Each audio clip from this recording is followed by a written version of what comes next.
दोस्तों, इसराइल की राजधानी तेल अवीव में तबाही की जो तस्वीर सामने उभर कर आई है वो होश उड़ा देने वाली है।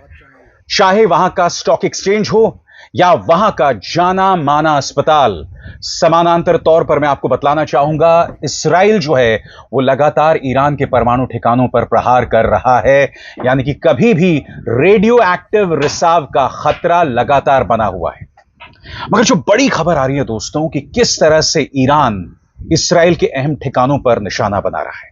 सबसे पहले मैं आपके सामने एक छोटा सा वीडियो पेश कर रहा हूं और इस वीडियो में आप देख रहे हैं किस तरह से वहां के स्टॉक एक्सचेंज को पूरी तरह से तबाह कर दिया गया है। आप पूरी बिल्डिंग को देख रहे हैं दोस्तों, और बिल्डिंग बुरी तरह से क्षतिग्रस्त है। यह है ईरानी मिसाइल्स की ताकत जो तेल अवीव ने बीती रात को देखी। किस तरह से तेल अवीव का जो स्टॉक एक्सचेंज है पूरी तरह से तबाह कर दिया गया है।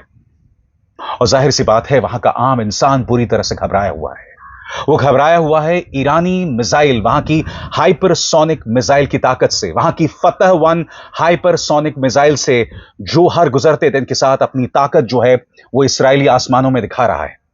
स्वाभाविक सी बात है वहां पर खौफ का माहौल है।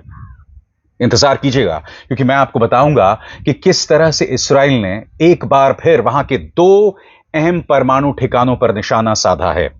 इसके अलावा मैं आपको बताना चाहता हूं दोस्तों, ईरानी हमले में वहां का एक बहुत ही जाना माना अस्पताल है जो कि बेरशीबा इलाके में है, जिसका नाम है सोरोका मेडिकल सेंटर।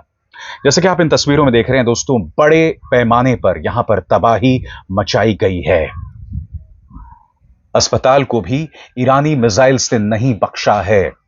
और आप जानते हैं दोस्तों, इस मंच पर मैंने हमेशा से इस बात का विरोध किया है कि अस्पताल पर कभी निशाना नहीं साधा जाना चाहिए। मगर आप जानते हैं कि इसराइल ये कहने का नैतिक हक खो चुका है, क्योंकि आप इस बात को बखूबी जानते हैं कि गजा के अंदर किस तरह से इसराइल ने न सिर्फ अस्पतालों पर निशाना साधा, उसने डॉक्टर्स को किडनैप किया और उन्हें मौत के घाट उतार दिया। उन अस्पतालों में निशाना बनाया जहां लोग इलाज ले रहे थे, और उसकी मैं चर्चा करूंगा दोस्तों। अब मैं आपको एक और वीडियो दिखाता हूं दोस्तों, ईरानी बैलिस्टिक मिसाइल से जो बर्बादी हुई है इसराइल के अंदर। और ये ओपन सोर्स इंटेल के हवाले से ये खबर आई है। ये जो बर्बादी हुए घर के अंदर से लिया गया वीडियो है जो आप देख सकते हैं, और ये तस्वीर अपने आप में बहुत कुछ कहती है दोस्तों। मगर बहुत जरूरी हो जाता है कि मैं आपके सामने चर्चा करूं किस तरह से इसराइल का जो सोरोका अस्पताल है उसमें तबाही मची है। एक बार फिर इन तस्वीरों को देखिए और तबाही का आलम यहां पर दिखाई दे रहा है। और जाहिर सी बात है इसराइल इस पर नाराज है। जाहिर सी बात है उनका गुस्सा जो है ईरान के धार्मिक नेता खामेनी पर निकल रहा है। मगर सबसे पहले मैं आपका ध्यान खींचना चाहूंगा इसराइल के जो नेशनल सिक्योरिटी मंत्री हैं इतमार बेन गुवीर। अंग्रेजी में उनका बयान है, फिर मैं उसका हिंदी में अनुवाद करता चलूंगा। वो कहते हैं, these Nazis who launch missiles at hospitals, at the elderly and at children, if they had atomic weapons, they would fire them without a second thought. This is the most just campaign that Israel has ever embarked upon. यहां पर राष्ट्रीय सुरक्षा के मंत्री हैं इतमार Ben गुवीर। वो कह रहे हैं कि ये जो नाज़ी हैं, नाज़ी यानी कि इस ईरानियों को वो नाज़ी कह रहे हैं, ये जो नाज़ी हैं वो लोग अस्पतालों पर, बुजुर्गों पर और बच्चों पर बगैर सोचे हमला कर रहे हैं। अगर इनके पास परमाणु बॉम्ब होते तो वो भी बगैर सोचे वो लॉन्च कर देते। लिहाजा इसराइल जो काम कर रहा है वो बहुत जायज है। और यहां पर इसराइल के दोहरे मापदंड साफ तौर पर दिखाई देते हैं। अब मैं आपके सामने एक एक करके आंकड़े पेश करना चाहता हूं कि गजा में, और ये बहुत ही गिने चुने आंकड़े हैं, सारे आंकड़े पेश नहीं कर रहा हूं क्योंकि उससे तो पूरा कार्यक्रम ही निकल जाएगा। आपके सामने मैं बाकायदा पूरे आंकड़े पेश कर रहा हूं कि खुद इसराइल ने किस तरह से वहां के अस्पतालों पर निशाना साधा, एक एक करके। इसराइल द्वारा गजा में किए गए हवाई हमलों में कई अस्पताल निशाने पर आए थे और इनमें कई लोगों की मौत हुई थी। हाल के महीनों में इनमें से प्रमुख अस्पताल और घटनाएं इस प्रकार हैं। पहला, नासिर अस्पताल जो खान यूनिस में है। इसराइल ने खान यूनिस के नासिर अस्पताल के सर्जरी विभाग पर हमला किया, जिसमें एक फलस्तीनी डॉक्टर समेत 5 लोगों की मौत हो गई। इसी अवधि में खान यूनिस में एक डॉक्टर दंपत्ति के घर पर हमले में 9 बच्चों की मौत हुई। हालांकि यह हमला घर पर हुआ था, अस्पताल पर नहीं, लेकिन शव अस्पताल में लाए गए। यूरोपियन अस्पताल, यह दूसरा अस्पताल है जहां पर हाल ही में हमला हुआ था। इसराइल ने यूरोपियन अस्पताल पर भी हवाई हमले किए, जिसमें अस्पताल के प्रांगण में बम गिरे और कई लोग मलबे में दब गए। इसराइल ने दावा किया कि अस्पताल के नीचे हमास का कमांड सेंटर था, जिसके कोई प्रमाण जो है वो मौजूद नहीं थे। आगे, अल अहली अस्पताल, पिछले साल 2023 में अल अहली अस्पताल में भी एक बड़ा हमला हुआ था, जिसमें 500 से अधिक लोगों की मौत हो गई थी। हालांकि इसराइल ने इस हमले की जिम्मेदारी से इनकार किया था और कहा था यह रॉकेट मिसफायर था। इसके अलावा कई अन्य अस्पतालों और रेफ्यूजी कैंपों को भी निशाना बनाया गया, जिसमें आम नागरिक और बच्चे शामिल थे। मैं आपसे एक सवाल पूछना चाहता हूं, सोरोको अस्पताल में जो हमला हुआ, या सोरोका अस्पताल, इसराइल के सोरा का अस्पताल जो कि बेयरशीबा इलाके में है, कितने लोगों की मौत हुई है? एक भी मौत नहीं हुई है। कम से कम जो आंकड़े अंतर्राष्ट्रीय मीडिया से आ रहे हैं, और इसराइल ने भी कोई आंकड़ा पेश नहीं किया है। आप देख रहे हैं जो मैंने आपको तमाम मिसाल बताए, कभी डॉक्टर को मार दिया, कभी 9 बच्चों को मार दिया, कभी एक ही हमले में, और वो भी कहां? अस्पताल में, गजा में 500 लोगों को मार दिया। इसीलिए ये दोहरे मापदंड साफ तौर पर उभर कर आ रहे हैं और लोग ये सवाल खड़े कर रहे हैं। जैसे मैंने कहा ना दोस्तों, इस मुद्दे पर इसराइल अपना नैतिक अधिकार खो चुका है, मगर मेरा फिर भी मानना है कि ईरान को अस्पतालों पर हमला करने का कोई अधिकार नहीं है।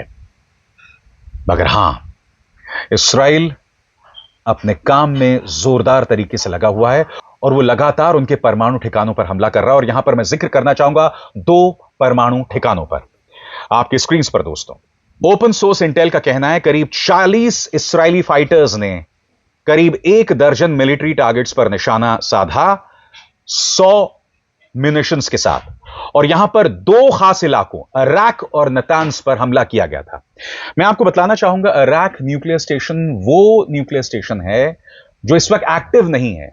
इनफैक्ट ये कहा जा सकता है कि वो इनएक्टिव है, वहां पर कोई काम नहीं होता, मगर उससे भी निशाना साधा इसराइली फाइटर जेट्स ने। और दूसरी तरफ नतान्स वो जगह है जहां इसराइल लगातार हमले कर रहा है। इसराइल लगातार कह रहा है कि हम सही रास्ते पर हैं, हम निशाने पर हैं, और आने वाले दिनों में हम ईरान की परमाणु ताकत को पूरी तरह से नेस्तनाबूद कर देंगे, फोर्दो न्यूक्लियर रिएक्टर को छोड़कर। और इसके लिए इसराइल जो है अमेरिका की तरफ देख रहा है। मगर यकीनन दोस्तों, यह वीडियो मैं आपको दिखाना चाहता हूं, कल रात जो हमला किया गया 40 इजरायली फाइटर जेट्स द्वारा। यह वीडियो देखिए, आपकी स्क्रीन पर हमले का वीडियो है जो यहां पर दिखाई दे रहा है, जो अपने आप में बहुत कुछ कहता है दोस्तों कि किस तरह से यह रात में हमला किया गया था। और दूसरी तरफ, जैसे मैं कह रहा हूं दोस्तों, ईरान भी तेल अवीव में अपने हमले जारी रख रहा है। ये एक और ओसेंट डिफेंडर द्वारा पेश किया गया वीडियो है, जिसमें वो कह रहे हैं significant damage to several building seen in Holon to the south of Tel Aviv following a direct impact from an Iranian ballistic missile. सरल शब्दों में, तेल अवीव के दक्षिण में एक शहर है जिसका नाम है होलोन, और वहां पर यह हमला किया गया है। इसराइल नाराज है। उनके राष्ट्रीय सुरक्षा मंत्री ने कहा है कि यह नाज़ियों का काम है। दूसरी तरफ आपके स्क्रीन पर यह इसराइल के डिफेंस मिनिस्टर इज़राइल काट्स, उन्होंने सीधा प्रहार किया है ईरान के धर्मगुरु, उनके सुप्रीम लीडर खामेनी पर। वो कहते हैं, इसराइल के डिफेंस मिनिस्टर इज़राइल काट्जू ने कहा कि उन्होंने और प्रधानमंत्री बेंजामिन नेतन्याहू ने इस्राएली सेना को हुक्म दिया है कि ईरान के स्ट्रैटेजिक टारगेट्स पर और ज्यादा तेजी से हमले करें, क्योंकि ईरान ने गुरुवार को इस्राएल के शहरों पर नए बैलिस्टिक मिसाइल दागे हैं।